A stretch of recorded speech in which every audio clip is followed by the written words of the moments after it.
Tertúlia. Boa tarde a todos. Hoje é dia 16 de dezembro de 2013, segunda-feira. O verbete de hoje é de número 2873. Tem 5 páginas, 44 logias e 14 máximos.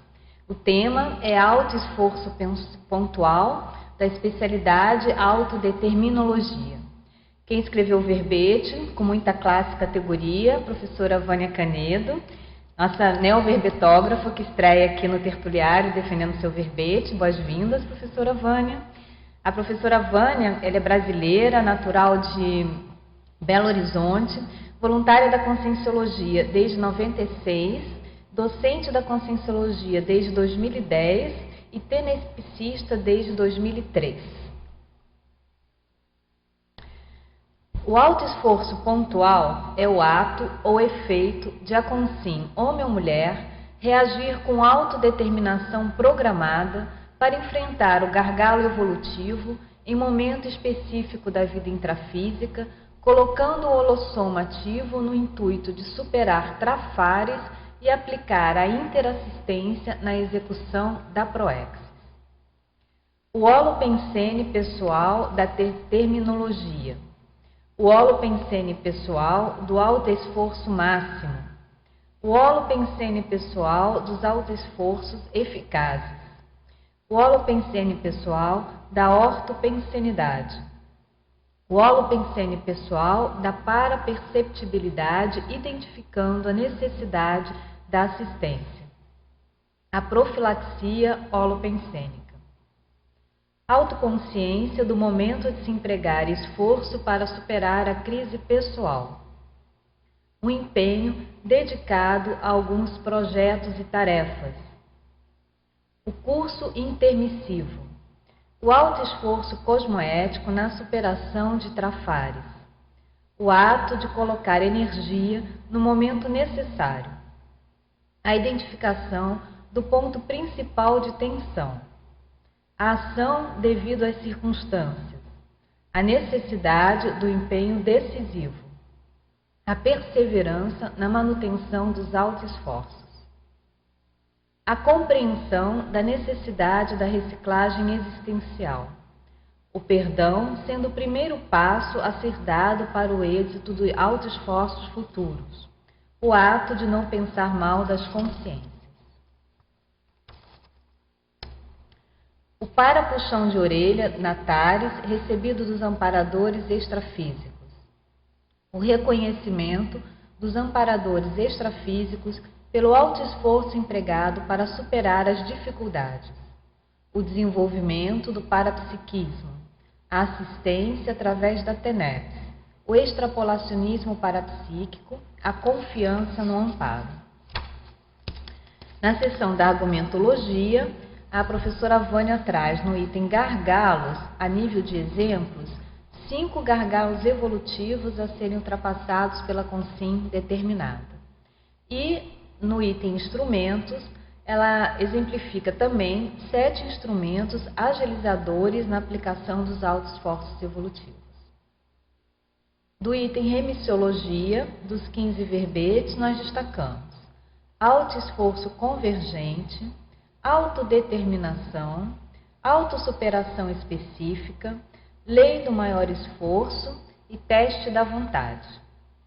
O nível do autoesforço pontual, impresso pela consciência, na superação de trafares e na autoqualificação interassistencial, evidencia a determinação pessoal na consecução da proexis. Você está satisfeito com o nível de autoesforço pontual aplicado diante dos desafios proexológicos? Colocou em prática algum trafor para superar os gargalos evolutivos? Na bibliografia específica, a verbetógrafa aponta um item, uma bibliografia, uma referência.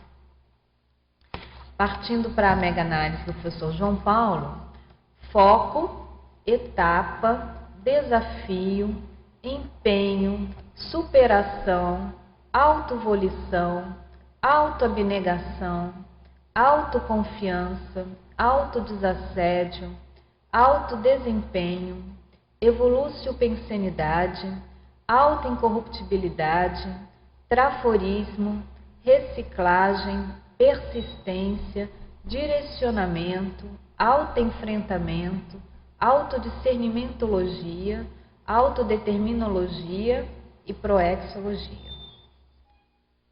Vânia, tudo bom? Boa tarde.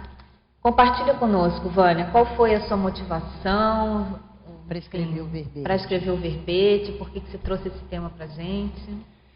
Eu tinha vontade de escrever um verbete, e o tema foi escolhido devido à vivência, à experiência que eu tive durante... eu faço as contas desde a época que eu entrei para o IPC, que foi em 1995. Então, são 18 anos e meio. Então, desde essa época que eu aprendi, eu pensei pela primeira vez em ProEx, que eu pensei que existia isso, eu não tinha ideia. Eu comecei a ter a vontade de começar a mudar, de entrar no Holopensene da mudança e da ProEx. Então, eu achei que, devido a essa experiência desses 18 anos e meio, era um bom tema para eu escrever a respeito, que eu poderia, com certeza, prestar uma assistência para as pessoas que estiverem a necessidade desse gênero que eu apresentei aqui.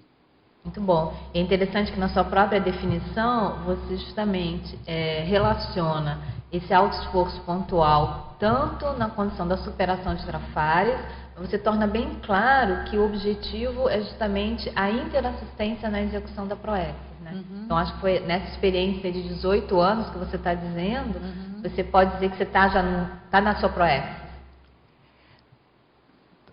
Não é isso que estava na minha ProEx. Minha ProEx é Mas você está na sua ProEx?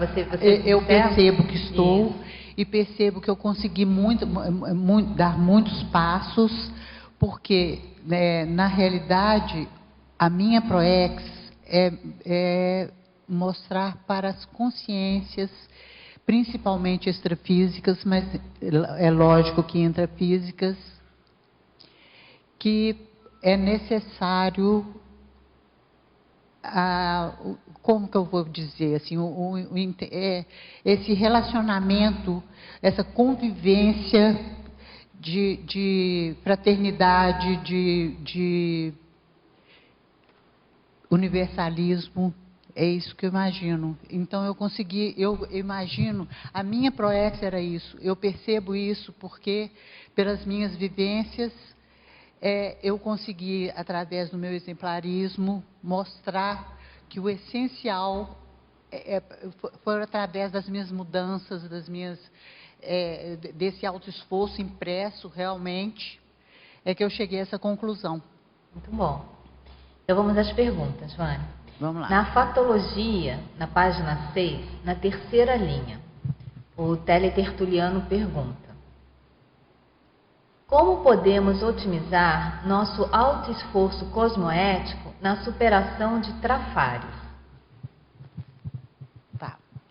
Então, o que acontece com os nossos trafares? Eu, pelo menos, tinha essa dificuldade de enfrentar esses trafares. Eu tinha um certo constrangimento. As pessoas, às vezes, me apontavam um trafar e eu fugia, eu não queria aceitar aquilo de jeito nenhum. Eu não sou isso. Eu não sou de jeito nenhum. Então, na hora que você coloca a cosmoética, que você percebe que você tem que agir, tem que corrigir esses defeitos, esses trafares, defeitos, não trafares mesmo, que nós temos que corrigir, senão não tem como caminhar. Não tem como caminhar. Então, por isso que eu chamei de esforço cosmoético. Ou seja, eu acho que a cosmoeticidade, pelo que eu entendi você falando, está em você admitir esses traços, né? E colocar a sua para poder vontade. Superar, entrar na autossuperação, né? Enfrentar, ter esse autoenfrentamento para poder entrar na autossuperação.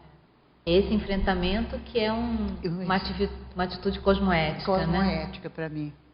Bom, Na quarta linha agora, Vânia, na fatologia também.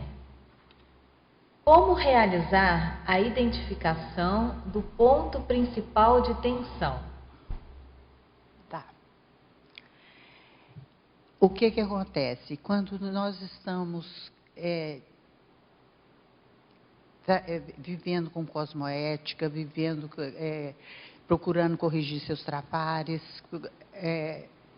pontuando os trapores, você consegue ver o momento que... E se você tem um pouco de percepção energética, o que acontece? As energias mudam quando você não está dentro desse contexto.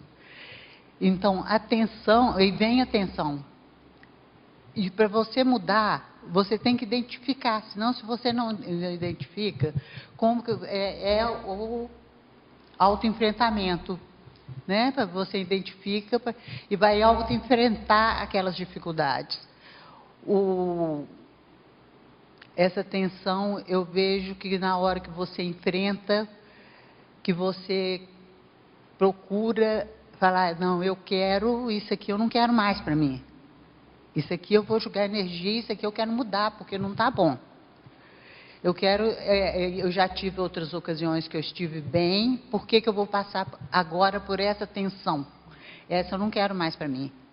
Então, seguindo essa linha, procurando enxergar os pontos que você conseguiu sair fora, saiu fora do caminho, e o que aconteceu? A tensão vem, com certeza. Então, uma das maneiras que nós temos de identificar esse ponto principal de tensão, como você disse, é a partir das percepções energéticas. Eu pelo menos, conseguia perceber, tendo essa percepção energética, que é um dos trapores que eu tenho, é essa capacidade de ter essa percepção mais aguçada. Então... E esse ponto de tensão é justamente quando você está desviando, é isso? Quando você está saindo da linha principal? É porque na hora que você começa a prestar a interassistência, isso tudo vai chegando nos eixos, vai ajustando, vai chegando no caminho certo, vai endireitando, né? Então, o que acontece? Se você está fora disso, mas o principal realmente eu vejo que é o trabalho com a energia, a rigidez pensênica e a TENEPS. Na sétima linha agora, Vânia, da fatologia. Poderia nos falar mais sobre a abertura do caminho proexogênico?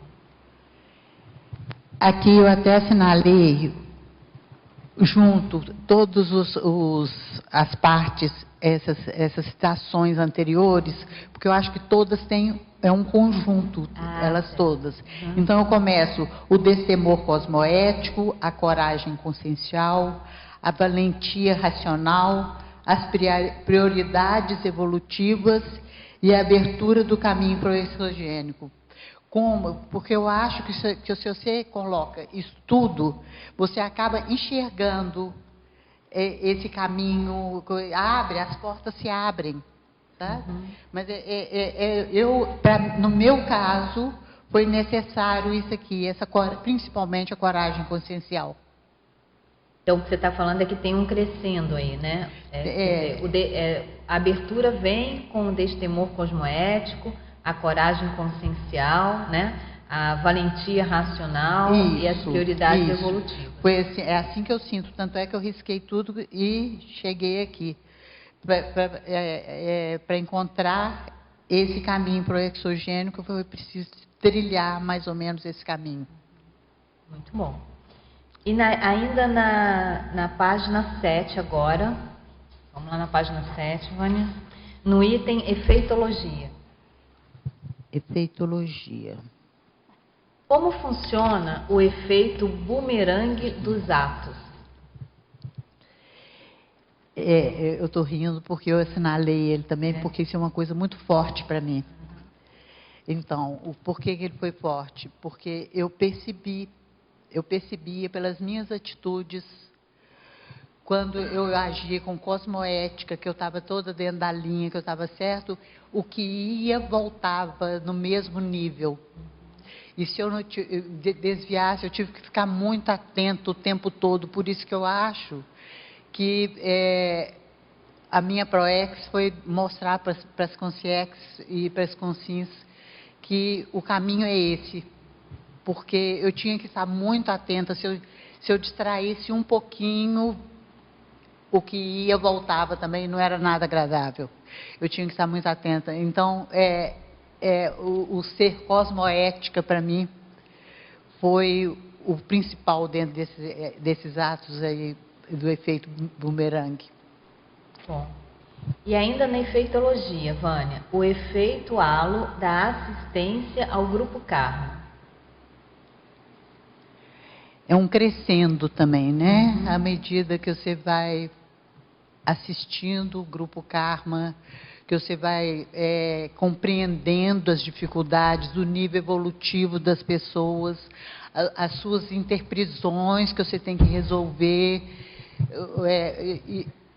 e as vivências, todas aquelas que você tem com o seu grupo karma, à medida que eles vão sendo assistidos, você começa a perceber que é um crescendo, que vai envolvendo as pessoas, e aquilo vai cada vez melhorando mais, e vai crescendo, é um crescendo, vai abrangendo cada vez mais pessoas. Vai dando uma reverberação, uma né? Reverberação. Mais abrangente. Exatamente. Né? Professora Vânia, parabéns pelo verbete. Obrigada. Agora na página 6, vamos voltar lá na página 6, na fatologia, na última linha. Gostaria de saber se existe alguma técnica mais específica para não pensar mal de outras consciências.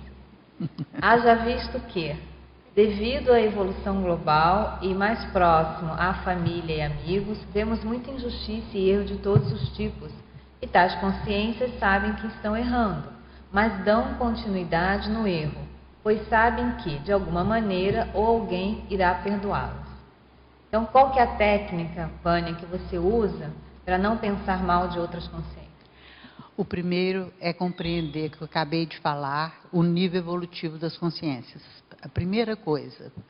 A segunda coisa para mim, o segundo item, é você saber que você tem vivências através de várias vidas com aquela consciência e que tem dificuldades a serem resolvidas e que o problema às vezes não é só dela, é seu também. Então, você vai tentar compreender. A palavra é essa, só essa, compreender. Eu acho que essa sua resposta, né, Vânia, ela responde muito essa colocação aqui do Célio Tertuliano, quando ele fala que se vê muita injustiça e erro de todos os tipos, que as consciências sabem que estão errando, mas dão continuidade ao erro, né? Então, acho que esse nível de compreensão que você está colocando, e de respeito ao nível evolutivo, uma coisa é a pessoa se omitir, né? Ela não dizer o que está errado, ou ela se omitir frente a um determinado erro. Mas a outra questão é você pensar mal daquela consciência, né? Ou, digamos assim, sentenciá-la, né? Falando aqui na minha linguagem, sentenciá-la, né? Sendo que é um nível evolutivo dela. Às vezes é o máximo que a pessoa está fazendo, né? Ela às vezes está fazendo um grande esforço e pode continuar errando. Então, esse nível de compreensão que você está colocando é muito importante mesmo. E aí, cortar qualquer pensamento negativo, né? Qualquer pensamento negativo, eu esqueci de falar isso, realmente cortar qualquer pensamento, que às vezes existem influências externas que não são suas, são pensamentos que vêm de fora, você está sendo pensionizado, e na hora que você consegue ter mais compreensão, isso vem naturalmente. Isso vem naturalmente. Então, você consegue entender a pessoa e, na realidade, isso que você falou de não ser omisso. Às vezes é necessário falar, mas dependendo do momento, às vezes não é aquele o momento para você falar. Você pega em outro momento e aborda de uma outra forma, de um outro jeito, você acaba fazendo atalhos de um modo delicado. Muito bom, é isso mesmo. Parabéns, professora Vânia. Que ótimo. Gostaria que aprofundasse na quarta linha da fatologia. Página 6, quarta linha. A necessidade do empenho decisivo.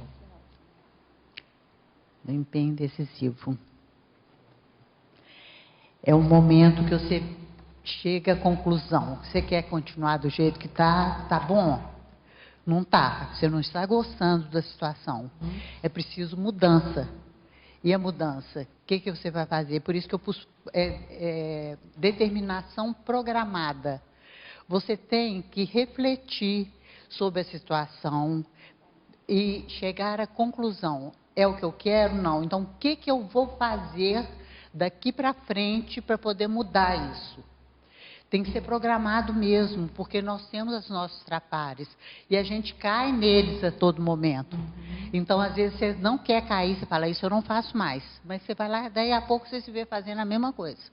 Então, se você se programar, se você refletir, pensar, às vezes até escrever. Eu, às vezes, até escrevia, falar, isso eu não faço mais. Vai ser a partir de agora, é desse jeito que eu quero que aconteça. Então, é um código pessoal de cosmoética, né, que você está escrevendo aí, né, para corrigir, né, e não cair nas mesmas. Eu não tinha pensado como código, né? pessoal de cosmoética, é uma boa pensar assim.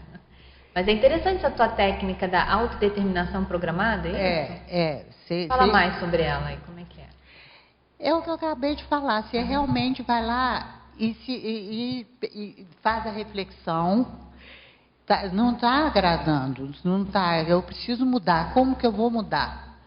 Então, você pode fazer uma listagem, nesse ponto aqui, como pode acontecer a mudança? Qual outro tipo de atitude, qual outro que eu posso ter daqui para frente? Então, você pode, aí você vai lá e escreve. Eu gosto de escrever. Então, você escreve, que aí grava mais, tudo que você escreveu, parece que fica mais fácil de você cumprir depois. Aí, mas mesmo assim você ainda costuma cair. Tem ainda umas recidivas, né? A gente ainda... cai, não tem jeito de falar, agora eu não faço mais. Aí, daqui a pouco, não está fazendo mais. A gente muda assim, eu pelo menos mudei desse jeito. Então, o que você fez aí, mesmo sem saber, foi um código pessoal de cosmoética, né? Você não sabia que isso era um código pessoal, que interessante.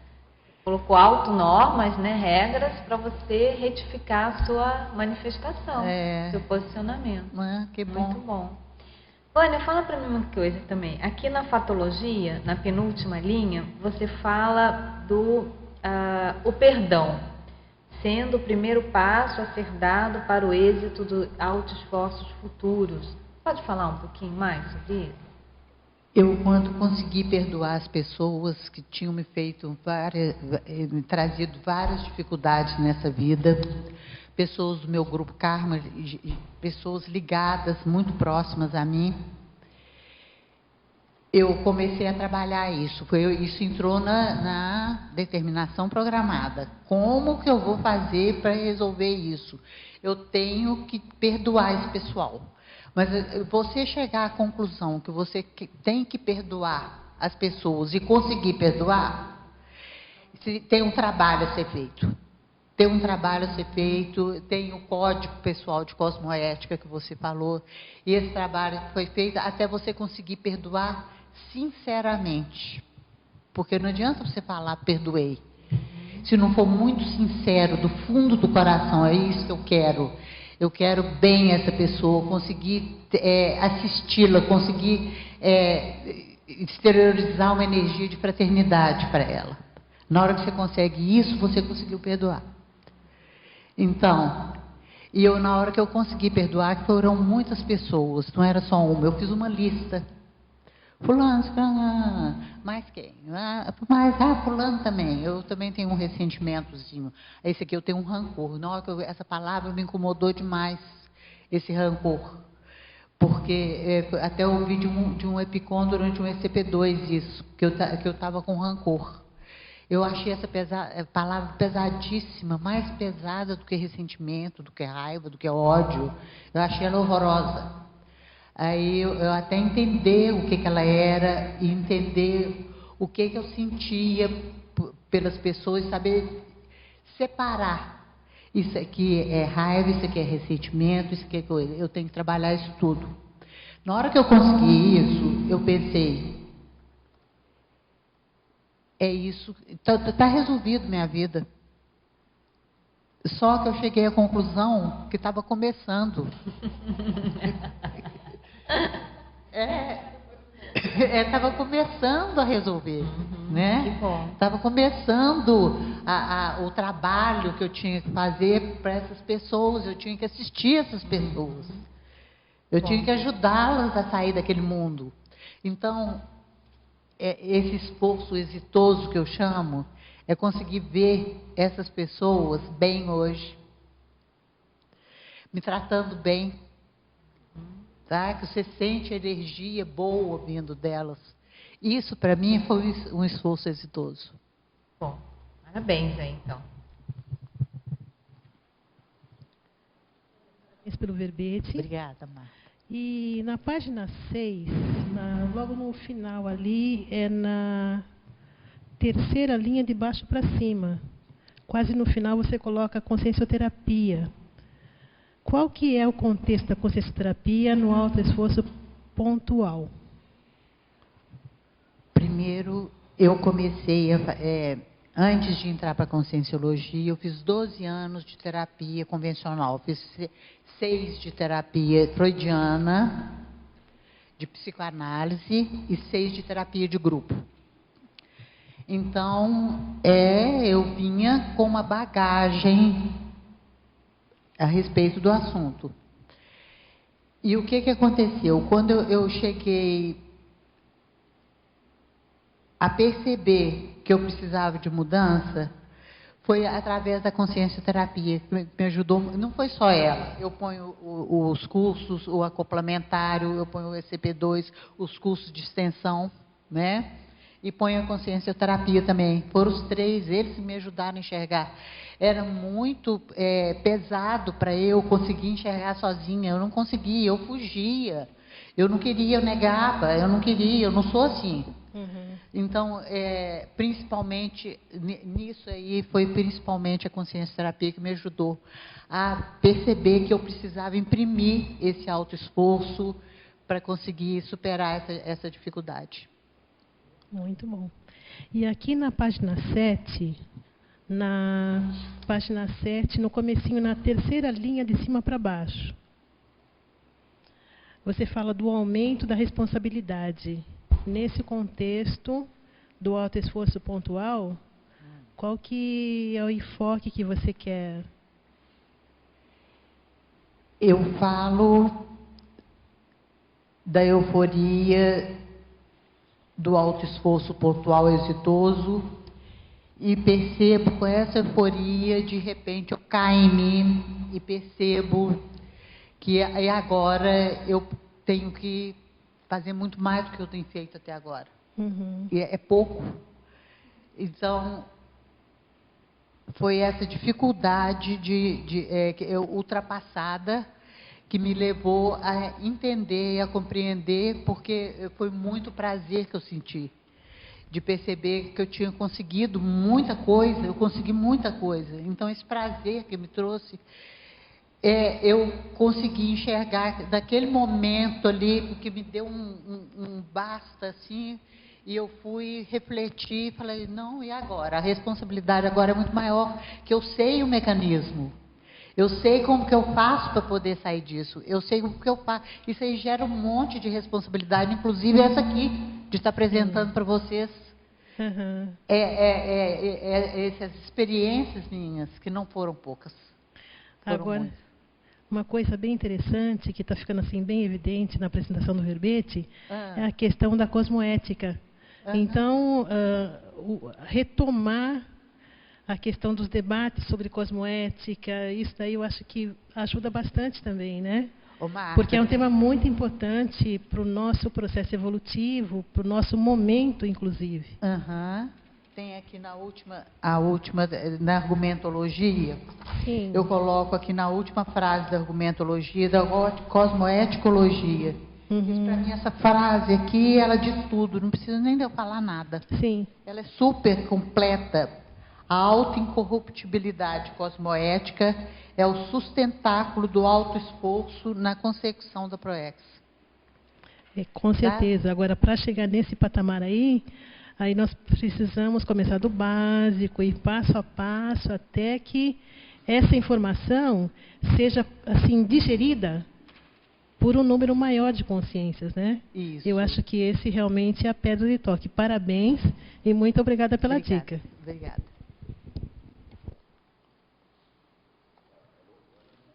Em primeiro lugar, eu queria que você explicasse na teorologia aqui, página 7, a teoria da espiral evolutiva, na segunda linha.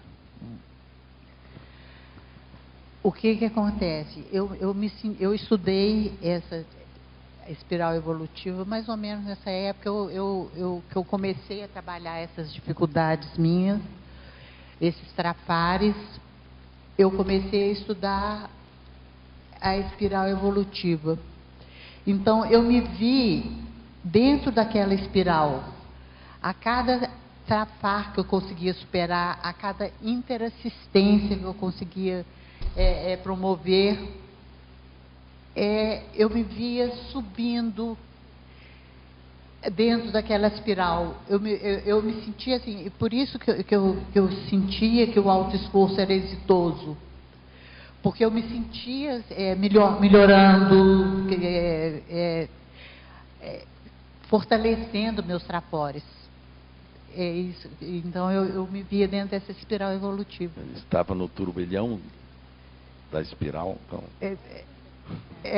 Estava subindo, estava subindo. É assim que eu estava me sentindo. Na realidade, nós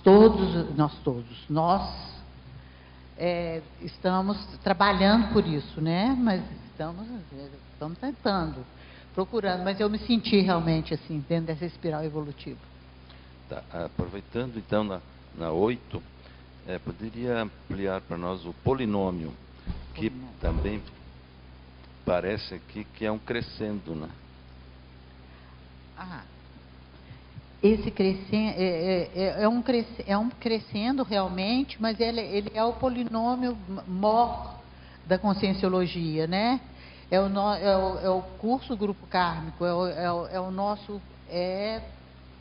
a nossa trajetória, né? Nosso percurso, né? Evolutiva, né? Isso? Isso. Então, a vitimização, depois passa para intervisão, vitimização, recomposição, libertação e policarmalidade. É exatamente o caminho que nós todos vamos trilhar, né? Vamos ver onde que a gente está aqui.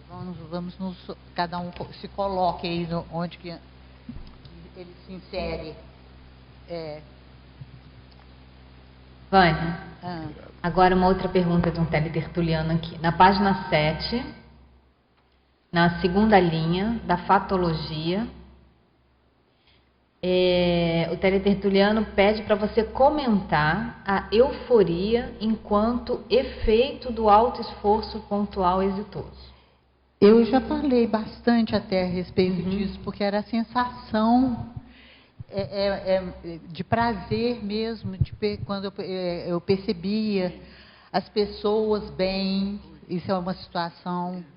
Outra, de perceber a minha autocura mesmo. Então, de perceber o quanto que eu tinha conseguido mudar, o tanto que eu tinha conseguido fortalecer meus trafores e eliminar alguns trafares, né? Os mais como que eu vou falar? Que sobressaíam mais, os mais fortes mesmo, que eu fui minimizando. Alguns eu consegui eliminar, outros minimizar. Já achei isso uma coisa sensacional. Então, esse prazer que eu sentia de conseguir isso tudo. Uma sensação de bem-estar, de bem-estar, de vitória. De vitória, é isso aí. Sabe? Muito bom. E agora, na página 8, Vânia, lá em trinomiologia. Trinomiologia. Você pode comentar o trinômio prioridade, desafio, autossuperação?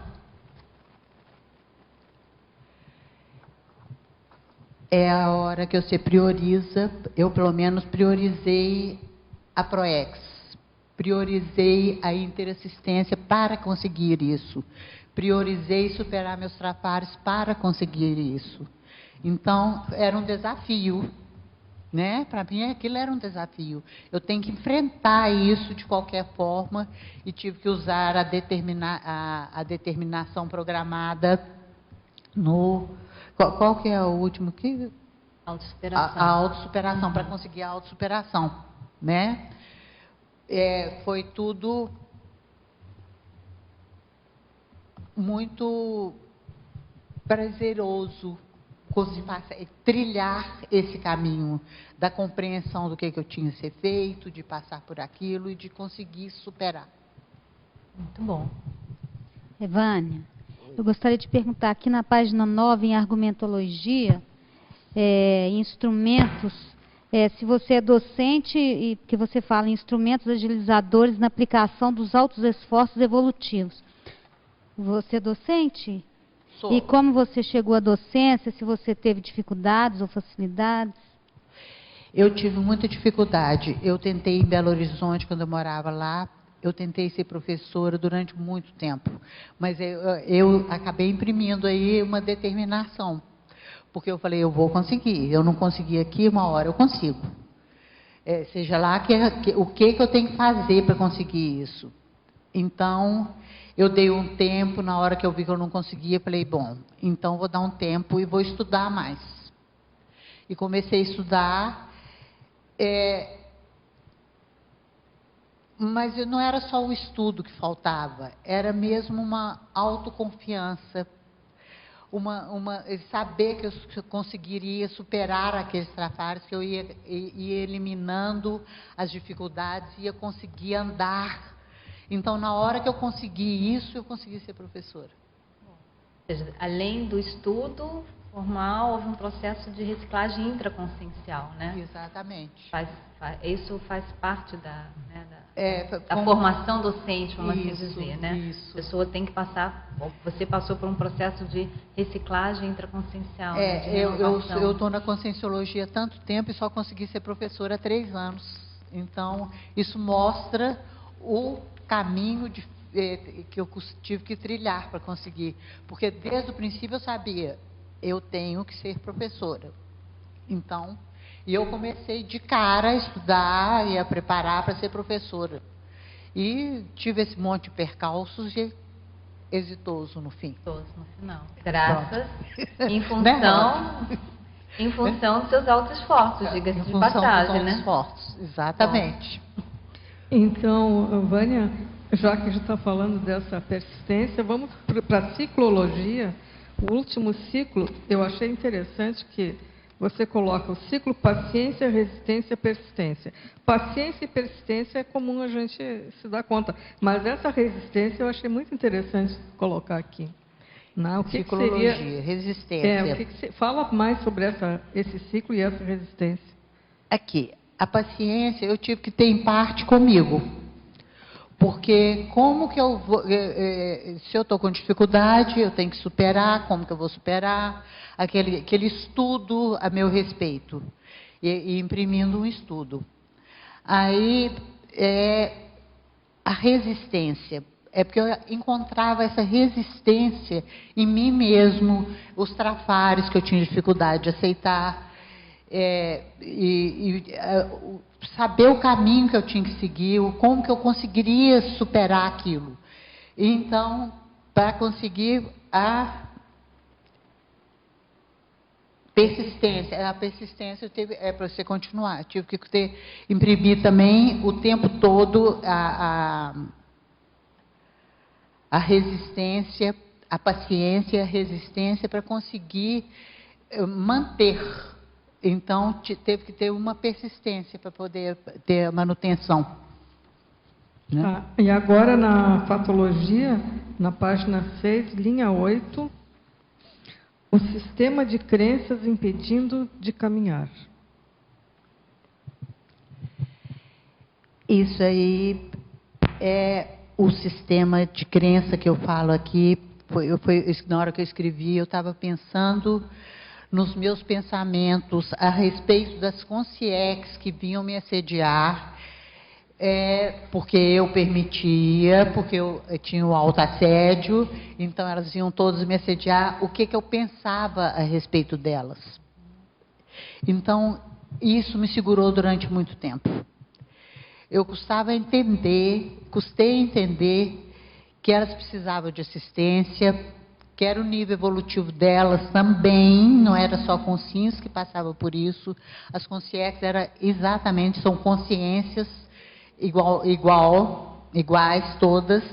Então, eu percebia que a crença de que eu fui espírita, então a crença de que o obsessor, o não sei o que lá, o espiritismo vê, para mim, eu aprendi no espiritismo a ver essas consciências desse modo. Então, eu achei que elas me impediam de caminhar, porque enquanto eu não consegui olhar para elas como consciências em evolução, eu também não consegui caminhar. Eu fiquei presa muito tempo, até resolver esse sistema que era crença mesmo. Não era só crença religiosa, não. Isso aí a gente aprende na SOCIM mesmo. Todo mundo pensa desse jeito. Não é só crença religiosa. É uma crença que você traz consigo a respeito que a gente aprende na vivência, aprende com a família, aprende com o grupo Karma. Todo mundo age desse jeito. Vânia. Pode falar. Por favor, aqui na página 7, na efeitologia, o segundo efeito. O efeito bumerangue dos atos. Você pode desenvolver, por favor? O efeito o quê? É o segundo, efeitologia. Esse aqui, bumerangue dos atos? Isso. Eu já falei a respeito, vou falar novamente, tá? Que eu percebia... É assim, né? Eu percebia que eu recebia... Eu imagino, depois eu pensava assim, é do cosmos que eu estou recebendo. Vai, cosmoética, volta cosmoética. E se eu estou sendo assediada, se eu estou assediando, se eu estou agindo sem cosmoética, do jeito que vai, eu recebia de volta do mesmo modo. Então, é o efeito bumerangue, do jeito que as suas atitudes, dos seus atos, do jeito que você imprime a sua assistência, a sua preocupação com o outro, a sua preocupação com a evolução, tudo tem retorno. E o retorno é exatamente igual ao que você manda. Você manda igual o bumerangue mesmo. Você joga o bumerangue, ele volta. Quer dizer, a lei de causa e efeito. Atos positivos, atos medianos, atos negativos, você retorna, recebe tudo de volta. Eu não estou escutando, você pode repetir? Atos positivos, atos medianos, atos melhores, né? Você recebe de volta conforme você mandou. Compatível com o que você... com os atos que você teve. Tá okay. É sempre compatível. Tá ok, muito obrigada. Nada. Fale.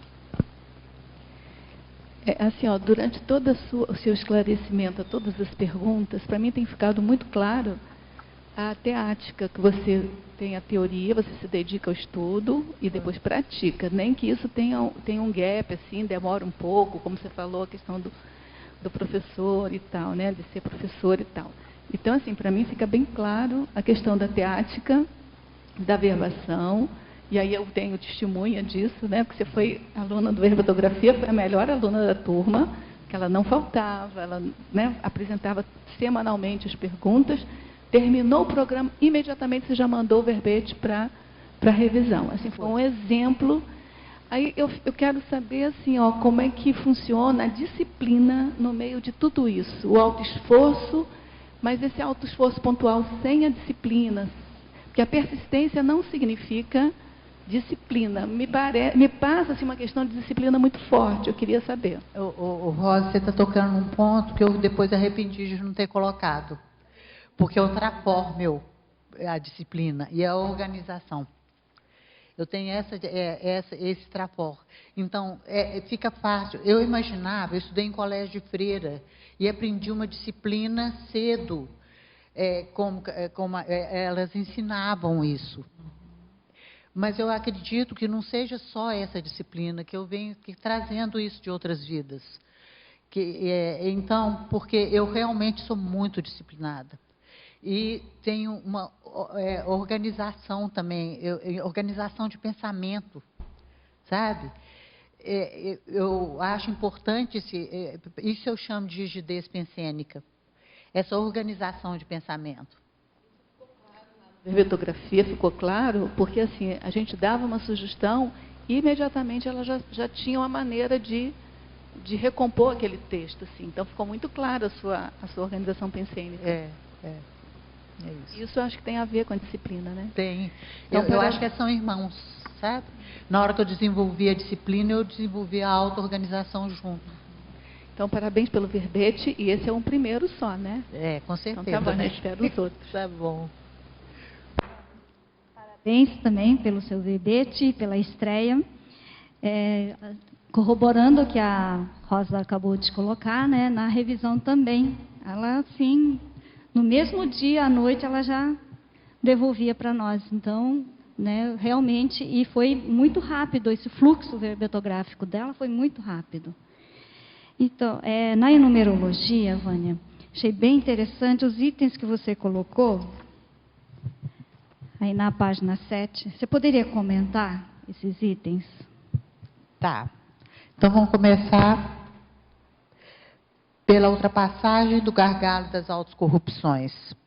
Então, é feita essa frase que eu falei aqui atrás, da cosmoética, a autoincorruptibilidade cosmoética, o sustentáculo do autoesforço. Então, eu acho que isso só já responde às autocorrupções. Então, tem que ser eliminada, porque senão você não caminha. Se você não eliminar, você não caminha. A ultrapassagem do gargalo dos autoassédios. Eu me assediava demais. Era completamente assediada por mim mesmo. E depois acabava havendo heteroassédio. Por quê? Falta de compreensão, acho. Eu estudava isso, eu via isso, eu ouvia na consciência terapia, eu ouvia coisa, mas eu acho que o que prendia, feito, eu coloquei aqui, era o sistema de crenças. Então, prendia. Eu acabava me assediando, porque na hora que você não leva o outro em conta, na hora que você pensa mal do outro, na hora que você esquece, não trata com fraternidade, não assiste, isso tudo vem no efeito bumerangue, o que você tinha feito volta exatamente o oposto do que você esperava. Então, esse autoassédio é mais ou menos isso. A ultrapassagem dos gargalos dos trafares. Eu tive que trabalhar muito esses trafares, porque, feito eu falei, eu tinha muita dificuldade de aceitar meus trafares. Então, até chegar no ponto de eu começar a falar, não, eu preciso mudar, existem vários trafares que eu preciso trabalhar. Eu passei por um período muito difícil de compreensão, eu ficava meio perdida, eu não entendia o que acontecia. Eu falava, eu estou fazendo tudo, eu estou tentando assistir. Assistir era um trafor meu também, desde o princípio eu tinha uma necessidade de assistência. Mas a eliminação dos trafares, eu tive que trabalhar muito para conseguir, foi um gargalo difícil de ultrapassar. Depois aqui, a ultrapassagem do gargalo das crises de crescimento. Eu passei por diversas. Eu fui para a consciencioterapia algumas vezes. Cada vez que eu tinha uma crise que vinha, que depois eu percebia que aquilo ali tinha sido super positivo, que aquilo tinha sido positivo para mim. Eu aprendi com aquilo. Então, foi uma crise de crescimento. Então, eu fui superando. Feito escrevi aqui, as etapas foram sendo vencidas, cada hora uma, depois outra, e cada vez mais sutis, mais refinadas, e fui conseguindo superar muitos desses trapares desse jeito. Então, passando por essas crises de crescimento. A ultrapassagem do gargalo das reciclagens inevitáveis. Todas as reciclagens elas são inevitáveis. Pronto. Ponto final. Por quê? Elas são realmente inevitáveis. Nós viemos aqui para isso. Então, para aprender, para evoluir, para assistir, para superar, para compreender o outro, para entender as consciências, para entender o nível evolutivo do outro. E não estava fazendo isso. Então, é inevitável que você passe por isso, por esses gargalos. Eles são todos inevitáveis e você tem que reciclar. E cada reciclagem, ela, a princípio, ela é meio doída, porque você tem que entender aquilo, você tem que aceitar a dificuldade que você tem que aceitar o seu trafar. Para mim, aceitar meu trafar era difícil, muito difícil. Então, aceitar esses trafares, e para chegar nesse gargalo, nessa superação, nessa ultrapassagem desse gargalo. Vânia, então, essa compreensão, né, da autocompreensão dos próprios trafares, a dificuldade em superar essas imaturidades, a partir disso a gente também compreende mais as imaturidades alheias, né? Não é isso? Perfeito. A gente, as pessoas são semelhantes, né? Tanto os trafores quanto os trapares, uns têm mais dificuldade, você aprende com o outro pode aprender com você, e você pode entender o outro também a partir de você, né? Das suas dificuldades, né? Agora as maxidissidências inadiáveis. O gargalo das maxidissidências inadiáveis. Eu chamei de maxidissidência, foi conseguir abandonar os conceitos que eu tinha dentro da SOCIM, que eu vivi a vida inteira. Eu vivi uma vida, chegava fim de semana, bebia uma cerveja, era festa o tempo todo, sexta, sábado e domingo, bebendo cerveja, fazendo churrasco. E eu entender que isso não era isso. Então, precisava de uma... Até hoje, meu grupo todo, tanto o grupo de amigos, quanto o grupo familiar, quanto o grupo de vizinhos, meu grupo todo faz parte desse mundo. E eu tive que fazer uma maxidissidência. Essa foi pontual mesmo. Foi um corte radical. Você colocou aqui, inadiável, né? Radical, né? Radical. Foi radical. A ultrapassagem do gargalo da Atares impactoterápica. Eu não gostava muito da impactoterapia. Cada vez que eu recebia, eu tentava me defender. Eu não gostava de expor meus trapares. E na hora que eu recebi uma impactoterapia, eu falei, não, isso não sou eu. Esse trapar não é meu. Eu tentava fugir de todos os modos. Então, até entender que se eu não entendesse isso, para poder reciclar, para poder mudar, para poder ter um outro ponto de viver de um outro modo, eu não ia resolver. Então, foi um gargalo difícil de superar. Esse foi difícil. Agora, é interessante, né, Vânia, porque essa sua numerologia, ela traz um crescendo, assim, perfeito, na minha visão, assim, muito bem colocado, e acaba que vira um ciclo também, né, porque depois que você ultrapassa, que você faz essa Atares impactoterápica, você chega a novas autocorrupções e por aí vai, né. Então, é um ciclo e, ao mesmo tempo, um crescendo. Talvez represente aquele movimento da espiral evolutiva que você mencionou ali, né? Que eu tinha de estar numa espiral evolutiva. Agora, Vânia, conta uma coisa para mim. Eu estou vendo aí na sua fala que a todo momento você comenta a questão desse mecanismo muito comum no nosso nível evolutivo, que é de fuga, né? Ou de rejeição, da negação, perfeito, da negação com relação ao trafar. Teve algum episódio, ou alguns episódios, ou algum evento específico que fez com que você, assim, abrisse mão de negar? Ou alguma técnica que você desenvolveu? O que foi que fez essa mudança de patamar nessa atitude da negação? Você passou essa mudança, da negação para aceitação. Ela não é 100%, que até hoje eu ainda me vejo fazendo isso. É lógico que o nível é muito mais ameno, é muito mais brando, mas até hoje. Outro dia eu fui conversar com o professor Valdo a respeito de um problema. Esse foi a chave, para mim, que foi a maior chave de todas.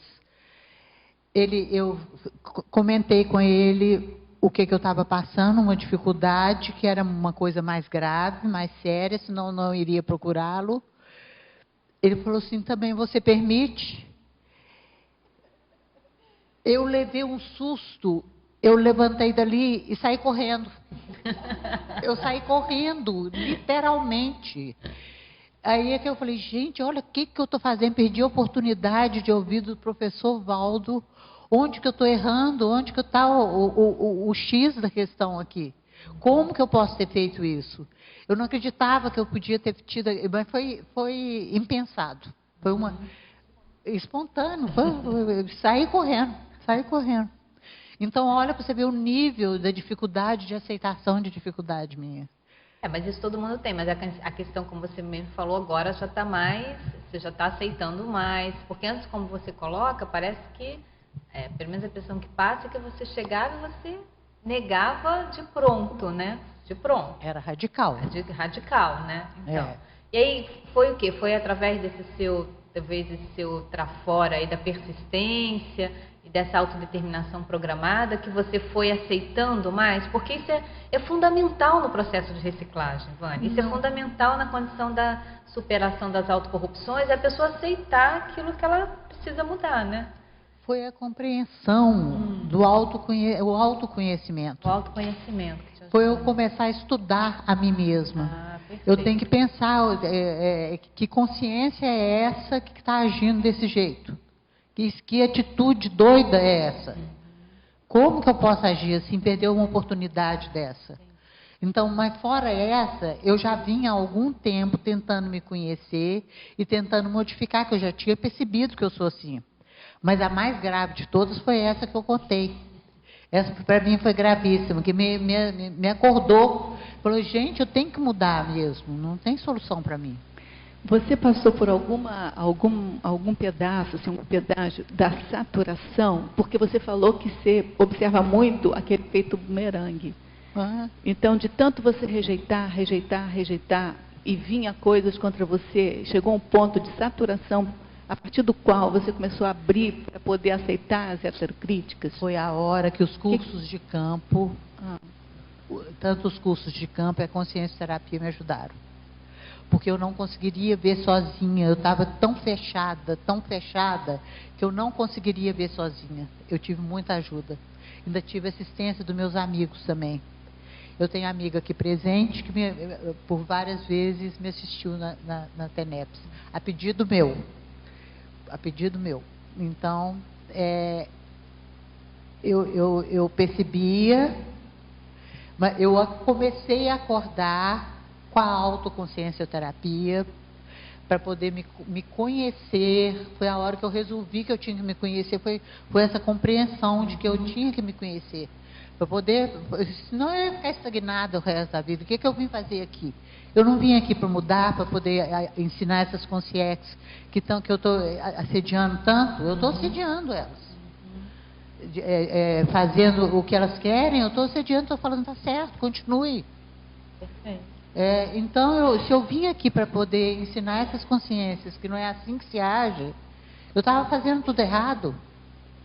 Então, eu tive que acordar, e eu fui acordando. A consciência terapia me ajudou muito. Eu sou muito grata à consciência terapia. Bom, Vânia, esse ensinamento parte pelo exemplarismo, né? Que é o que você está fazendo agora, né? Exatamente. Bom, essa é a melhor forma técnica assistencial, o exemplarismo, né? Muito bom. Para as consciências, né? Para elas aprenderem. Para as consciências também. A minha própria família, isso é natural entre nós, né? Porque a própria família assusta. A gente está aqui, fica convivendo aqui, está no nosso mundo, fazendo nossas dinâmicas, indo para os laboratórios, fazendo os cursos, e a gente vai mudando, de repente você vai na sua terra, encontra com o seu pessoal e fala, o que aconteceu com você? Ninguém entende o que está acontecendo. A última vez que eu fui lá, minha irmã falou comigo, falou, eu não estou entendendo. Elimina, daí você falou, ai, Sô, você está tão diferente, não é? Exatamente. Exatamente. Vânia, parabéns pela coerência, pela teática do verbete. Você nos ajuda muito.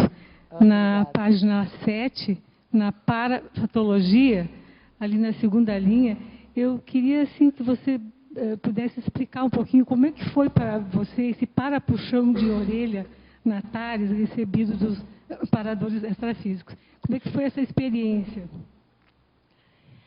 O que acontecia? Eu percebia uma grande quantidade de amparo. Eu falava, gente, eu sou amparada demais. E fiquei encostada nos amparos. Eu vou ficar aqui, eu sou muito amparada, não preciso fazer esforço nenhum, está ótimo. E, de repente, eles me deixaram falando sozinha. Me deixaram falando sozinha. Eu falei, pronto, agora eu estou roubada. Eu tenho que aprender correndo. Eu tenho que fazer alguma coisa. Não tem solução. Então, eu senti como um para-puxão de orelha. Sabe? Esse comodismo meu de não tomar providência no momento que eu precisava tomar, de fazer o que eu fiz, né? Que eu acabei fazendo. Então, o para-puxão de orelha foi uma impactoterapia para mim. Bom. Surtiu efeito. Na tua oratória, você deixa claro que a eliminação da auto-vitimização. E eu tive, pelo pouco que você compartilhou, também em questão de álcool, essas coisas, eu tenho uma experiência muito semelhante à sua. Aí a pergunta é que, independentemente, se você hoje se sente, né, nitidamente uma pessoa mais liberta, mais segura de si, se ainda existe o receio do retorno de uma vida banal ou medíocre, que é o receio que eu tenho, assim, eu saí de uma crise recente e mesmo assim, tendo noção, percepção, você sente o caminho da cosmoética, a gente sabe aquilo que é exatamente certo, mas existe o receio ainda de voltar à mediocridade ou a uma vida banal, enfim, antes da consciência? Eu acho que se você tem esse receio, você está bobeando. Porque, olha aqui, se você já experimentou uma parte, viu como que é, você deve ter sentido esse efeito bumerangue que eu cito aqui. E, de repente, você começa a mudar, você começa a perceber que as coisas estão mudando. O efeito bumerangue volta também, volta de outro modo. E, de repente, você vai querer voltar para aquilo que você era? Não tem lógica. Não tem lógica. É muito melhor a vida hoje. E a questão da aplicação da vontade, né, Vânia, que você estava falando, né, da determinação, né? A pessoa se determina. E eu coloquei aqui também mais. Da persistência. Da persistência. Né, para continuar, um continuismo. Porque senão também vem a cunha mental, você começa a se autoassediar, daqui a pouco vem o heteroassédio, aí você volta. Então, a atenção, essa determinação também, sabe? Mas eu acho que nesse momento é preciso uma atenção nos seus atos. O que eu estou fazendo agora? Você fazer uma reflexão de vez em quando, que não custa à noite, para 20 minutos, 30 minutos, pensa. O que eu estou fazendo de mim? O que eu estou fazendo da minha vida? Onde que foi que eu consegui crescer? Essa semana, o que eu fiz? O que eu deixei de fazer? Faz um balanço. Esse balanço faz parte também. Bom. Só queria complementar com duas questõezinhas, né? Uma, que o professor Valdo sempre alerta para a gente não menosprezar a força dos nossos mega assediadores. Né? E a outra, uma experiência que eu tive, numa época que eu tive que me separar, que era assim, ó, alguém me explicou lá, faz uma lista de tudo que você não gostava da vida anterior e faz uma lista de tudo que você gosta da vida agora. E sempre que você tiver vontade de voltar, você vai lá e olha aquela lista, que você não vai ter vontade mais de voltar. Entendeu? Eu acho que isso funciona. Aqui, com licença, para uma análise de 10 questionamentos. Primeiro, para ampliar o nosso poliglotismo. Segundo, né, para o entendimento do próprio verbete e dos teletertulianos, que eu sempre gosto e, quando eu tenho dúvida, eu pergunto. O que quer dizer no estrangeirismo a última palavra em alemão aí? De Anstrengung. Anstrengung. Anstrengung é esforço, e ele é feminino. Então, por isso que está a Anstrengung evolutiva. Tá? Toda palavra em alemão que termina em UNG é feminina.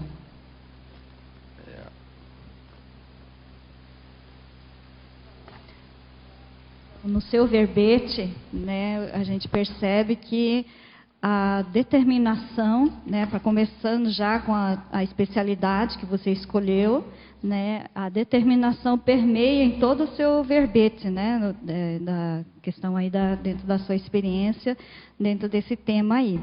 E também observa assim uma questão interessante. Então, a partir dessa determinação, essa vontade, né, que transparece a vontade javalínica. E aí eu achei interessante, né, um detalhe ali na tua definologia, que você coloca, né, que essa vontade é a partir do holossoma ativo, né, não é? Entende? Isso eu achei bem interessante, porque está considerando todos os corpos, né, de manifestação da consciência, né? Aqui, quando eu escrevi o holossoma, a princípio eu falei assim, colocando energia. Aí depois eu pensei, aí a ideia, eu falei, não, então não é só a energia, a ideia. É o holossoma, né? Vamos colocar o holossoma. Acho que até alguém tem uma sugestão, não lembro quem, me deu a sugestão de colocar o holossoma, em vez de ficar colocar energia, porque eu sinto que na hora que você, a energia nessa hora, ela se sobrepõe aos outros, o energossoma se sobrepõe aos outros corpos, porque você tem que colocar energia mesmo, é enfrentar mesmo, colocar força no negócio. Mas também, por outro lado, em paralelo a isso, tem a atuação de atributos do mental soma, né? Como justamente a vontade, o autodiscernimento. O autodiscernimento. Então, essa sua colocação do emprego do holossoma é muito pertinente mesmo, porque tem que ser todos os veículos em conjunto atuando ali, né? Exatamente. Vânia, aqui na maniologia, na página 8, qual foi o contexto do perfeccionismo aqui que você coloca? Onde é que está? Não tem a ver exatamente com o autoesforço programado. Tem a ver com Trafármel. De perfeccionismo, de pequenas coisas. Eu costumava enxergar que eu tinha mania de perfeição. Mas até o modo que eu lavo a louça, eu coloco assim, o prato maior, depois vai diminuindo. Eu falei, gente, isso aqui está parecendo coisa de doido. Hoje eu fiz isso. Mania, que coisa boba, né? Não tem nada a ver. Então, eu tenho essas manias de fazer as coisas tudo seguindo uma coerência, sabe? É uma mania minha. Eu acho... mas isso, Vânia, isso é um trafor, eu vejo, entendeu? É algo positivo. Isso tem relação com a retilinearidade do pensamento, com a condição da organização, né? Porque o perfeccionismo é uma doença, né? E a mania do perfeccionismo é a pessoa ter em mente uma crença de que ela pode alcançar a perfeição e ela fica, né, justamente, enfim, se esforçando ou tentando alcançar algo que é inalcançável, que é a condição da perfeição. Mas esse tipo de organização, até que você está falando da disposição dos pratos, eu acho que isso mostra um senso de organização muito grande, né? Porque é mais lógico mesmo você colocar os pratos maiores primeiro, depois os menores, porque até quando você for retirar e tudo facilita. É isso aí que eu entendeu? penso. Então. É a hora de retirar. Para poder já estar facinho, num minuto você retira. Exatamente. Então isso demonstra, isso é um trafora, isso é uma questão de retilianidade pensênica. Entendeu? Agora eu vejo que a mania do perfeccionismo, a doença do perfeccionismo, ela aborta a condição do alto esforço máximo, porque a pessoa ela nunca vai se sentir satisfeita, entendeu? A pessoa ela vai pensar que ela não conseguiu atingir o ideal, por mais esforço que ela faça, ela não conseguiu atingir nada. E ela tem dificuldade de reconhecer os ganhos que ela teve a partir da aplicação desse alto esforço. E que não é o seu caso, haja visto o que você está falando até agora, né? É que na hora que eu achava que eu tinha mania desse perfeccionismo, eu pensava que eu era exagerada, que não precisava tanto, você entendeu? Porque tudo meu é desse jeito, é meio exagerado, sabe? Eu dei essa ideia dos pratos, porque é ela que mais me incomoda, que eu olho para mim, para que tanto? Tudo organizadinho, arrumadinho. Então, mas essa organização, assim, desse modo, acho que é... Claro, a pessoa não pode ficar... olhar de outro modo. Não pode ficar também... Ela tem que fazer isso naturalmente, ela não pode sofrer com isso, entendeu? Porque quando a pessoa ela sofre, ela passa, né, ter um esforço, chega a um nível de sofrimento, né, que chega a ser até quase dolorido para ela, se a questão não está totalmente arrumadinha e tudo, aí não. Mas ela, por si só, ela ir organizando o espaço físico dela, a gente tem um grande exemplo aqui, que é o próprio professor Valdo, né? Exato, que eu ia falar, como ele faz a mesa dele, que ele organiza a mesa, e quanto isso reflete na condição da energia, da ambientação, o quanto isso reforça a condição higiênica, otimização do trabalho. Então, tem que ver isso que eu ia falar, tem que ver a produtividade. Então, você vai ver quantos verbetes você vai poder fazer com essa organização toda. Aí você não tem esse... ela só pensa nisso. Não, se olha para a roda, ela fala verbete. Verbete. Mas, Vânia, eu também gostaria que comentasse aqui o segundo mito, o mito da pessoa parapsíquica ser mais evoluída se comparada aos outros. Isso aí eu tive uma vivência muito grande. Eu posso falar dele de cátedra. A minha família é espírita, como eu falei com vocês. E uma das pessoas que tinha... Todo mundo tem parapsiquismo lá. E a pessoa que tinha mais parapsiquismo, ela dessomou. E todo mundo começou a achar que ela não ia voltar mais, ela já era evoluída, pois ela tinha aquele parapsiquismo. Então, todos pensam... Eu ficava calada, depois que essa pessoa dessomou, eu ficava calada, olhando. Eu falei assim, isso aqui não tem nem o que eu falar. Se eu falar que não é, eles vão achar que eu sou contra a pessoa, que eu estou querendo diminuir. Então, eu não posso. Esse aqui, eu não fiz tares, eu fiquei calada, porque eu assustei. Várias pessoas falavam que ela era muito evoluída, eu já achava esquisito quando ela era viva ainda. Ela era assim, que ela era muito evoluída, e eu olhava para os tipos de atitudes e achava que era uma pessoa normal, com alguns trafares e alguns trafores, e não tinha nada de muito evoluída, muito parecida conosco mesmo. E depois, quando ela dessomou, eles começaram a endeusar. Não é isso que eles fazem? É perfeito, porque fazia isso, tinha esse parapsiquismo, não é parapsiquismo, eles falam o quê? Era uma médium muito evoluída, assim que eles falam. Assim que eles falavam. Então, eu tive essa vivência muito próxima e convivi muito com isso. Vânia, na página 6, eu gostaria que você aprofundasse um pouco a sinonimologia. O alto esforço pontual, Aí, o primeiro é alto esforço preciso. Preciso. Esse preciso é ali no ponto exato, sabe? Eu acho até que eu ponho exato aqui na frente, um pouco, não. Não ponho. Porque o que eu penso é essa precisão, tá? Do alto esforço.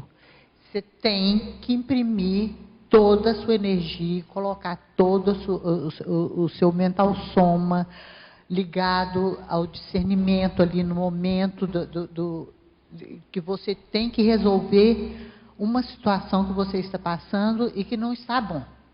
Eu parti o tempo todo dessa situação de não está bom. Eu quero mudar porque não está bom. Eu quero mudar. Então, essa precisão é porque não podia sair da linha. O caminho era aquele, tinha que ser ele. Tá? Então, esse direcionado também quer dizer mais ou menos a mesma coisa. O dirigido também mais ou menos a mesma coisa. Tudo retilíneo. Sim. Tá ok. E aqui na Megapensenologia também você coloca... Onde? O Megapensenologia. Ah, tá. É antes da fatuística. Assistência meta maior. Aqui. Eu sempre achei que assistência era tudo. Sempre. Mesmo quando eu cheguei no IPC, eu acho que eu já fazia algum tipo de assistência meio rudimentar. Não era uma assistência no nível que a gente faz. Mas eu tive uma facilidade, então eu penso... E teve um dia que eu estava na casa do meu pai e minhas filhas em casa, e eu comecei... Eu tinha acabado de entrar, tinha assistido 2 aulas. E eu comecei a exteriorizar energia, assim, para as meninas. Eu tive aquela intuição de que as meninas estavam precisando de assistência. E fiz isso. E eu não entendi por que eu fiz isso. Então, eu conversei com um professor, que eu tinha feito isso, que eu não entendia. Ela falou, é porque assistência se faz assim, eu nem sabia. Quer dizer, eu trouxe de outra vida isso. Então, e eu tinha essa sensação, desde o princípio, que aquilo que era o X da questão, da evolução. Ele estava falando evolução, eu nem sabia o que ele estava falando direito ainda. Mas aquela assistência que era o ponto crucial ali, era ali que consistia a evolução. Era a partir dali que ia desencadear uma evolução. Então, quando você fala em assistência, tem a questão da TARES, mas tem também a questão da TENEPS, tem a questão... São vários tipos de técnicas que podem ser empregadas no processo interassistencial. Seja lá a assistência que for, seja ela qual for. Desde que seja embasada na cosmoética. É uma meta maior mesmo, que você pensa que para você evoluir, isso aqui é uma meta maior. Sim. Mas não é só isso, é por prazer mesmo. Sim, a satisfação né? Isso. Agora, na página 8, mitologia. Você coloca... Onde? Página 8. Mitologia. A substituição dos mitos religiosos pelo princípio da descrença. É o primeiro item da mitologia. Aqui, quando eu cheguei no IPC, tinha uma plaquinha pequenininha assim do princípio da descrença. Eu fiquei assim, vidrada, olhando para aquilo. Eu não acreditava no que eu estava vendo. E eu fui criada num colégio de freira. Minha mãe era católica, apesar da família dela inteirinha ser espírita. E depois, com o tempo, eu era católica. Depois eu abandonei o catolicismo e fui para o espiritismo, que eu achei tinha mais sentido para mim. E depois, de repente, a única coisa para mim que fez diferença é tirar a religiosidade, a crença religiosa da história. Só a crença religiosa. Na hora que tirou, eu achei natural aquilo. Eu achei estranho eu achar natural. Mas eu achei natural. Falei, olha, tem mais sentido, tem mais coerência. E aceitei aquilo com muita facilidade. Então, e essa crença religiosa, essa crença me segurou muito para conseguir superar os altos esforços. Antes de eu conseguir, por mais que eu tenha a convicção de que aquilo que é certo, é feito, eu falei, tá certo, é isso mesmo, ó, coerente, perfeito. Mas eu ia lá e caía, do mesmo jeito que parece que acostumou, eu não sei, eu não entendo isso. É um comodismo, acho. Sei lá, coisa parecida.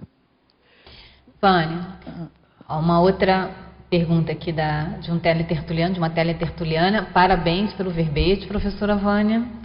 E ela pede para você ampliar a lista de gargalos evolutivos a serem ultrapassados pela consciência determinada que você descreve aqui na argumentologia. Na página 9, você coloca esses 5 gargalos, né, evolutivos.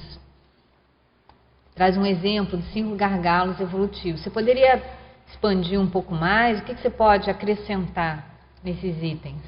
Eu acabei de falar sobre os gargalos evolutivos um a um, mas na realidade, acrescentando um pouco mais, né, é o momento que você precisa definir o que você quer da vida. Você está aqui para quê? Veio aqui fazer o quê? Então, se você vai evoluir, você vai passar por esses gargalos. Então, a cada gargalo que você supera, você tem um prazer muito grande. Às vezes, no momento que você tem que reconhecer que tem aquela dificuldade, aquele trafar que você precisa superar, que você precisa parar, aquele ali você tem que superar, você não pode mais continuar daquele modo. O que acontece? Eu, pelo menos, sofria. Falei, como é que eu tenho esse problema? Eu ficava me martirizando. Depois, mas em pouco tempo, eu chegava à conclusão que eu tinha que superar aquilo.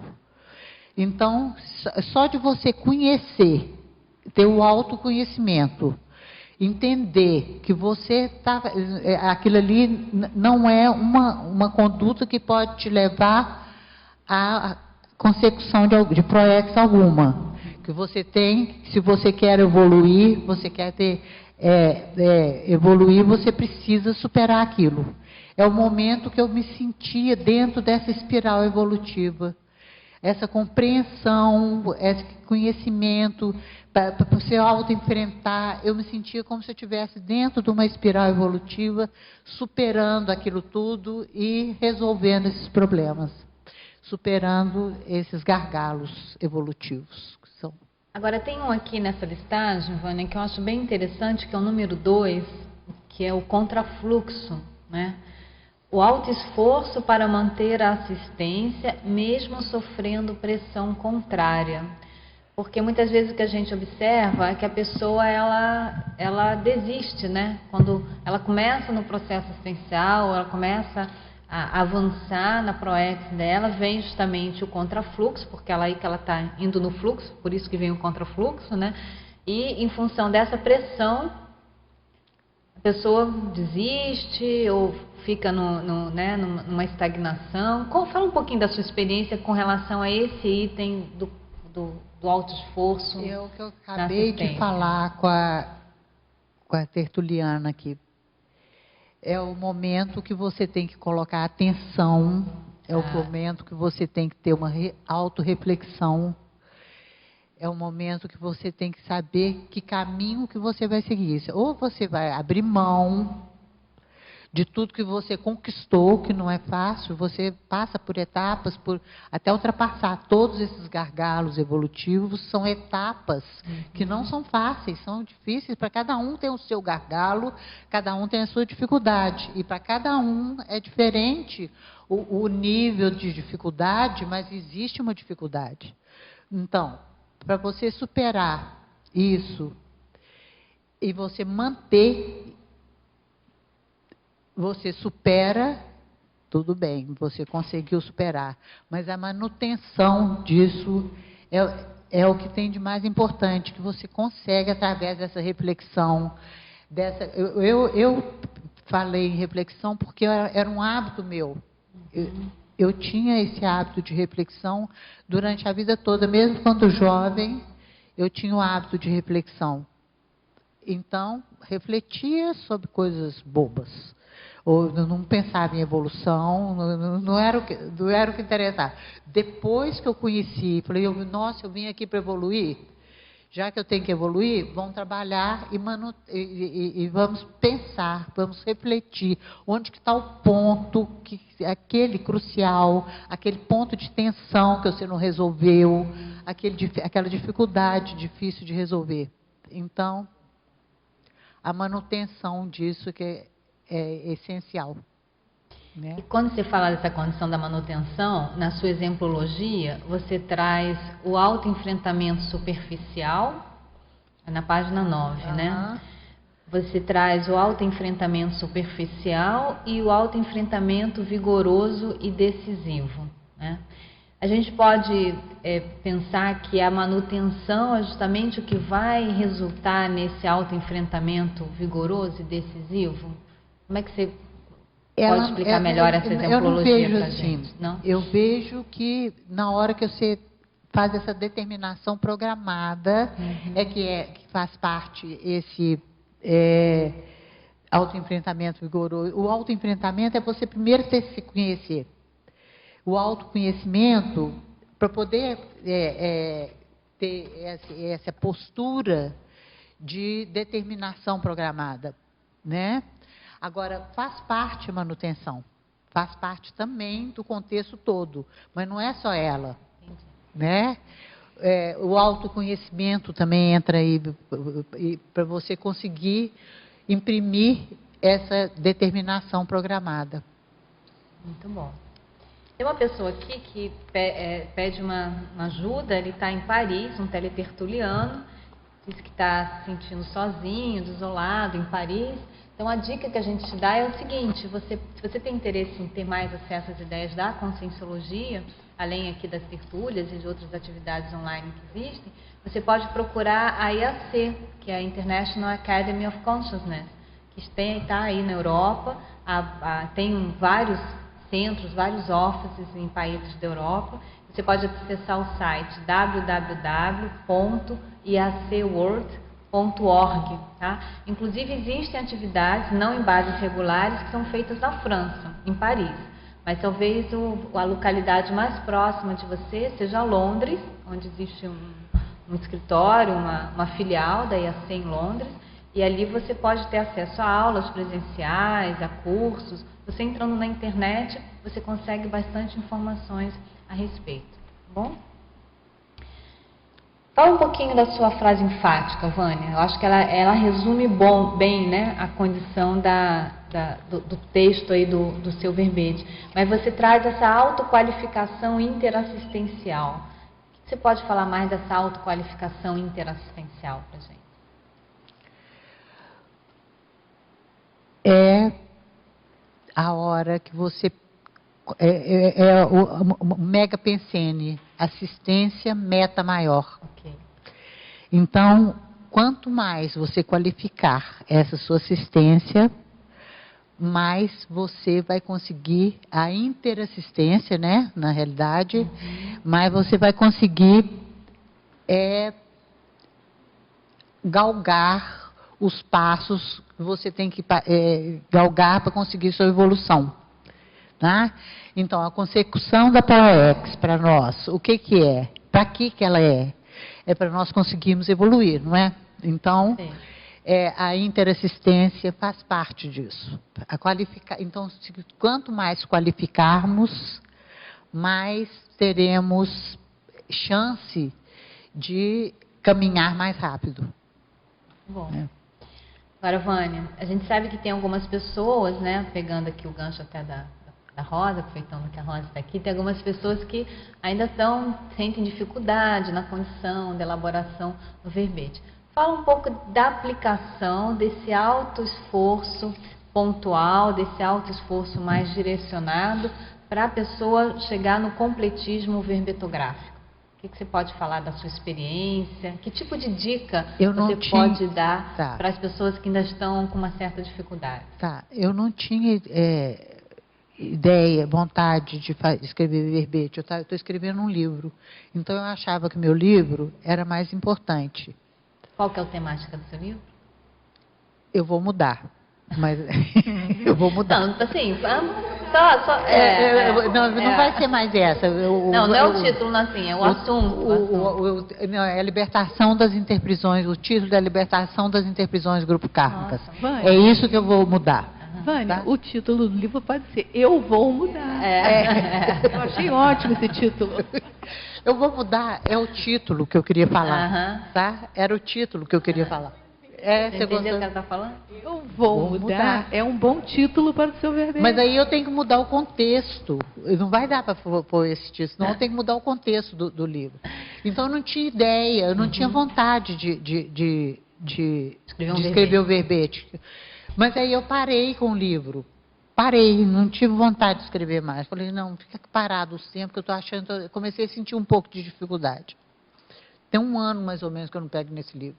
Ele está lá quietinho. Ele entrou na Editares e eles me mandaram modificar tanta coisa que eu falei, aí é agora que não vai ser. Deixei para depois. Tá certo. Então, de repente, a Marina, na dinâmica da interassistencialidade, a professora Marina Tomás, me cobrou. Por que eu não escrevi um verbete? Eu falei, então escrevo, não seja por isso. As pessoas falam as coisas, elas caem, assim, é engraçado. Parece que elas falam o que eu estava precisando, eu sinto assim, tá? O que eu estava precisando ouvir, eu sinto como se fosse um amparador que está usando a pessoa para me acordar. Perfeito, exatamente. Eu falei, então eu vou escrever, eu tenho que escrever, eu vou escrever. E comecei a escrever, eu achava que eu ia ter dificuldade, e eu não tive. Eu escrevi com uma certa facilidade. Elas falam que eu mandava rápido as respostas, porque eu ia escrevendo, mandava modificava, pronto, estava pronto. No minuto ficou pronto meu verbete. Ele não deu trabalho. Então, eu acho o seguinte, quando a pessoa... o verbetógrafo que vai começar a escrever, vai ser o primeiro verbete, se ele falar de experiência vivida, é muito fácil. Se ele for falar sobre um outro tema que ele interessa, que ele tem alguma experiência, mas que é um estudo que ele fez, aí eu não sei se vai ter a mesma facilidade que eu tive. Mas essa facilidade, eu acho que foi porque foi experiência vivida. Então, inclusive aqui para expor o tema, eu não estou sentindo dificuldade, porque eu vivi isso tudo, né? Experiência. Então, para o verbetógrafo que está pensando em escrever, eu aconselho a começar com uma experiência. Pega um trafor seu, eu peguei um trafor, então eu acho que o trafor ajuda muito a desenvolver o tema. Bom, a gente observa, né, que na sua exposição, como já foi falado, ela é muito recheada e praticamente completa em termos de teática, de exemplarismo, de verbação. Essa autoridade moral do verbetógrafo, né, na exposição do tema que está sendo tratado, realmente ajuda muito. Né? É uma grande facilidade, tanto em termos da assistência, quanto em termos da exposição, quanto em termos, né, da própria manifestação das ideias aqui. O seu texto está muito bem escrito, né? Está muito preciso, acho que está muito clara a ideia que você quer passar aqui. Muito bom, tá, gente? Parabéns. Temos mais alguns minutos. Alguém tem mais alguma pergunta para fazer para a professora Vânia?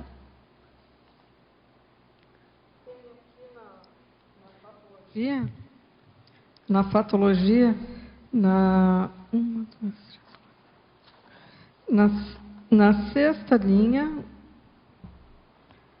na verdade começa na quinta. A predominância da influência do psicossoma e depois o psicossoma sendo domado. O que acontece? Eu era uma pessoa muito emocional. muito emocional, muito impulsiva, completamente psicossoma. E o mais engraçado é que a Socin, ela valoriza a emocionalidade. Então, eu embarcava naquilo e achava que estava certíssima, que estava ótimo. À medida que eu fui aprendendo a conhecer e a perceber as energias que a emocionalidade trazia, eu comecei a querer mudar. Então, falei, isso aqui precisa de mudança. Porque se eu não e cada vez que eu me tornava mais racional, eu percebia também as energias da racionalidade, a diferença das energias da racionalidade.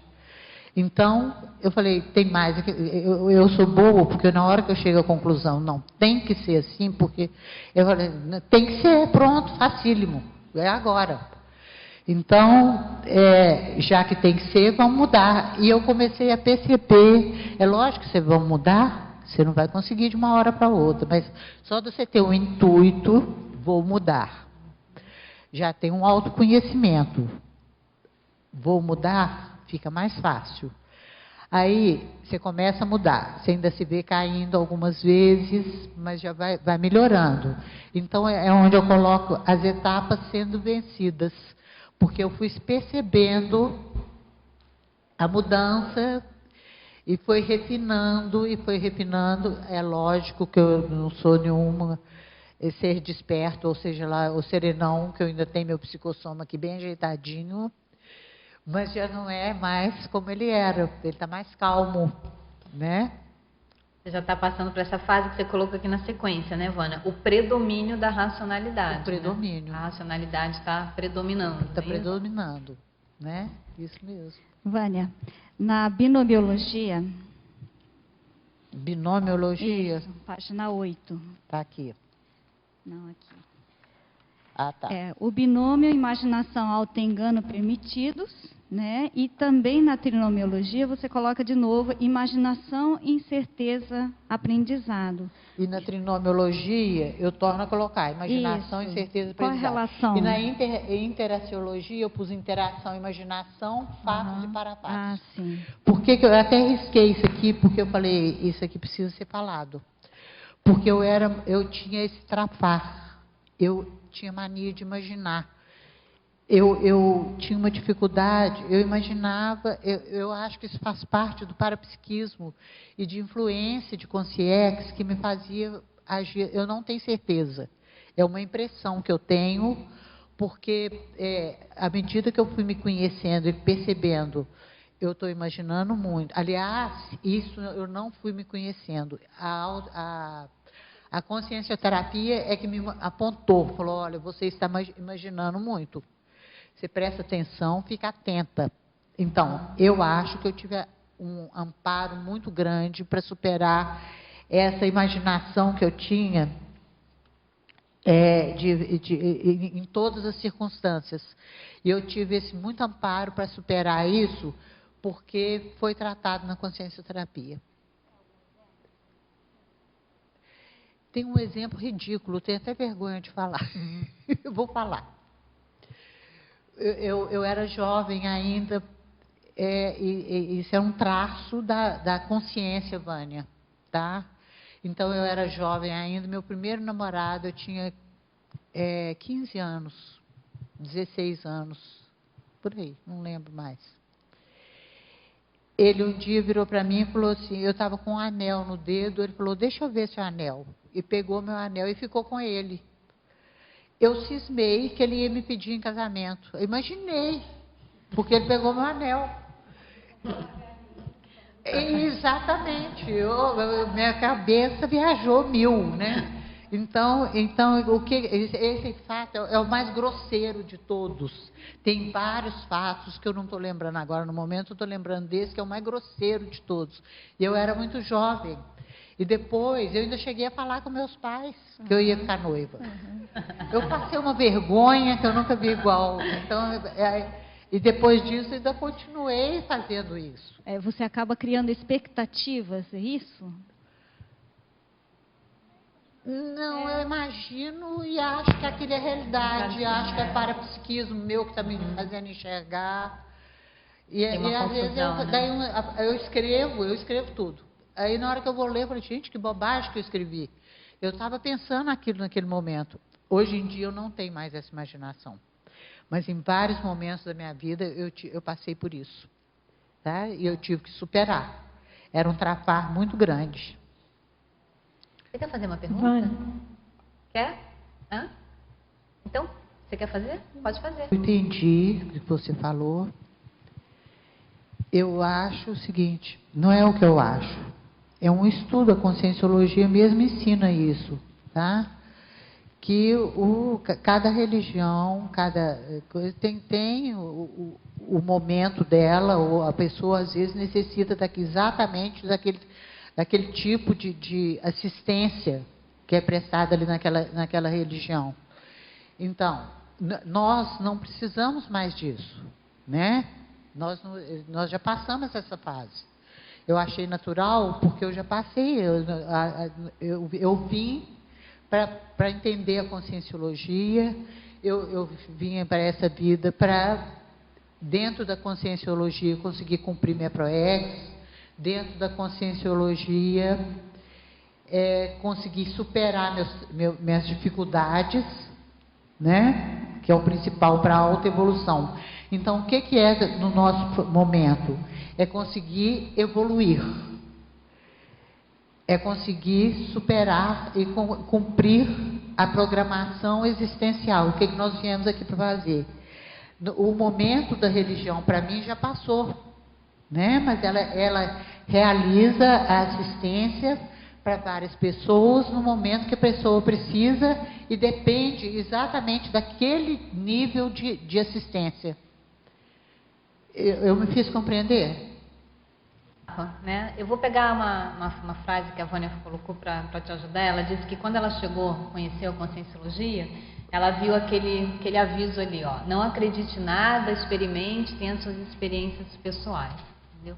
Então esse princípio, que é o princípio da descrenciologia, que é justamente a pessoa, ela a partir das experiências dela, ela chegar às conclusões dela, ela formar o nível de autoconvicção dela, é o que a gente entende até agora como, digamos assim, um princípio mais avançado em termos de evolução.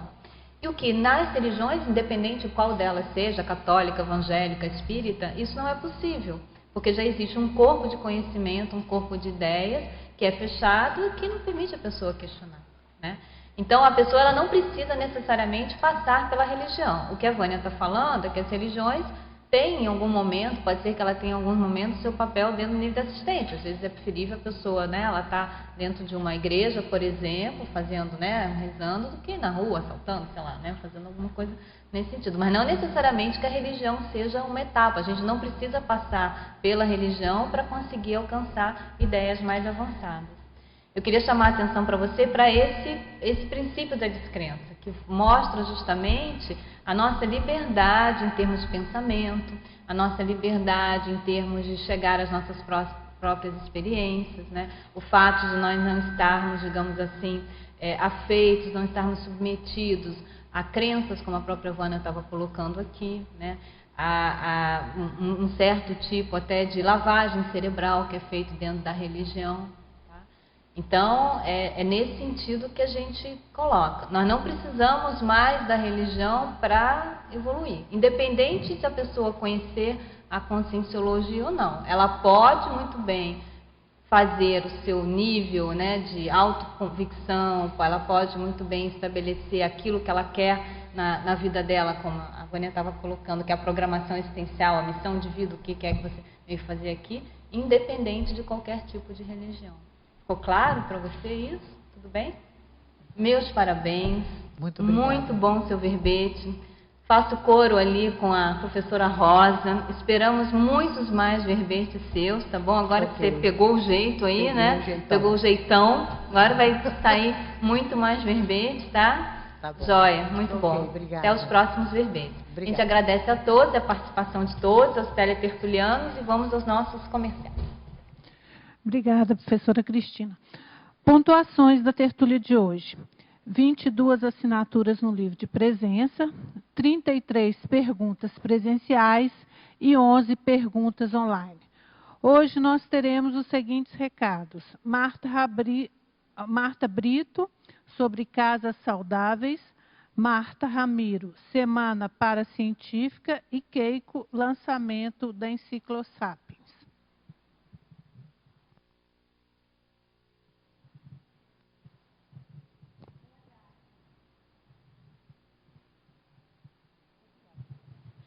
Boa tarde. Dia 22 de dezembro, próximo domingo, será ministrado pela professora Mara Vargas o curso Casas Saudáveis, na série da CIP, no Polo Discernimento. Temas que serão abordados: casa energeticamente saudável, blindagem energética, identificação de bagulhos energéticos, campos de energia da casa, psicometria da casa, entropia da casa, manutenção da saúde domiciliar. Mais informações pelo telefone 45 2102 1450 ou pelo e-mail acip@acip.com. Obrigada. Boa tarde a todos. Nós lembramos que a Semana Paracientífica acontecerá no período de 21 a 27 de julho de 2014. Porém, as inscrições já estão abertas. Então, nós vamos começar no dia 21, com o 4º encontro dos Colégios Invisíveis, e o tema para debate será Missão, Visão, Valores e Objetivos Estratégicos dos Colégios Invisíveis. É uma atividade gratuita. Depois, no dia 22, nós vamos ter a qualificação, a segunda qualificação da pesquisa. E o tema do debate serão vários. Fundamentos da pesquisa conscienciológica. Aí entra a autopesquisiologia, a parapercepciologia, a verponologia, a argumentologia e também a conscienciografologia. Nós vamos ter nos dias 23 e 24 a primeira jornada Cosmovisão da Autopesquisa. E o tema para debate é: como faço autopesquisa na minha especialidade? E nós vamos fechar a semana com o primeiro simpósio Teáticas da Conscienciologia, dos dias 21 ao dia 27 de julho, e o tema vai ser pré-intermissiologia. Como se preparar para atuar depois de soma como líder interassistencial? Vocês podem obter mais informações pelo telefone 045 3525 2652. Repetindo o telefone 045 3525 2652. Boa tarde, até lá. Boa tarde. Convidamos todos os tertulianos e os teletertulianos a participarem do lançamento da IC Enciclosapiens. Né? Mesmo aqueles que estão apenas de visita, né? O lançamento, então, da Enciclosapiens é a instituição que cuida da produção dos verbetes que são apresentados diariamente no tertuliário. Então, a Assembleia de Fundação vai acontecer no dia 21 de dezembro, agora, no próximo sábado, às 19h30, no auditório do Discernimento. É bem próximo daqui do tertuliário. Então, nós contamos, então, com a presença de todos nesse lançamento. Obrigada. O verbete de amanhã será bovinolatria, especialidade para sociologia. Verbetógrafo Eduardo Catalano. Obrigada a todos pela presença e tenham uma boa tarde.